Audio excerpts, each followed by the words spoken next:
மறைந்த பகுஜன் சமாஜ் கட்சியின் மாநில தலைவர் ஆம்ஸ்ட்ராங்கின் உடல் எங்கு அடக்கம் செய்யப்பட உள்ளது என்பது தொடர்பான விசாரணையானது நடைபெற்று வந்த நிலையில் தற்பொழுது விசாரணை 10:30 மணிக்கு ஒத்திவைக்கப்பட்டிருப்பதாக முக்கிய செய்தி வெளியாகியிருக்கிறது. தற்போதைக்கு அரசு ஒதுக்கும் இடத்தில் உடலை அடக்கம் செய்துவிட்டு வேறு இடத்தை அடையாளம் கண்டு மணிமண்டபம் கட்டிக்கொள்ளலாம் என்ற ஒரு பரிந்துரையும் நீதிபதி தரப்பிலிருந்து தெரிவிக்கப்பட்டிருக்கிறது. இந்த யோசனை குறித்து மனுதாரரிடம் கேட்டு சொல்லுங்கள், அதன் பிறகு உத்தரவு பிறப்பிக்கிறேன் என்ற ஒரு கருத்தையும் பதிவு செய்திருக்கிறார் நீதிபதி. இந்த வழக்கின் விசாரணை தற்போதைக்கு ஒத்திவைக்கப்படுகிறது. 10:30 மணிக்கு தள்ளி வைக்கப்பட்டிருக்கிறது விசாரணை.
ஆம்ஸ்ட்ராங்கின் உடல் அவரது கட்சி அலுவலகத்தில் அடக்கம் செய்யப்பட அனுமதி கிடைக்குமா என்ற ஒரு கேள்வி தொடர்கிறது.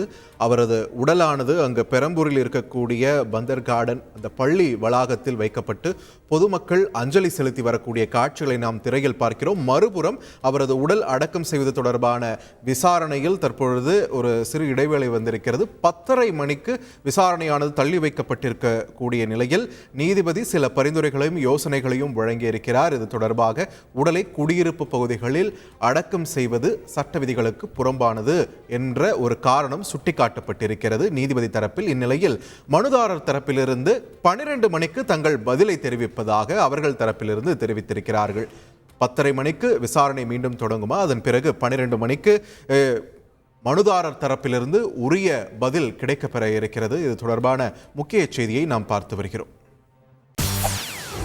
செய்திகளை உடனுக்குடன் தெரிந்து கொள்ள உடனே சப்ஸ்கிரைப் பண்ணுங்க.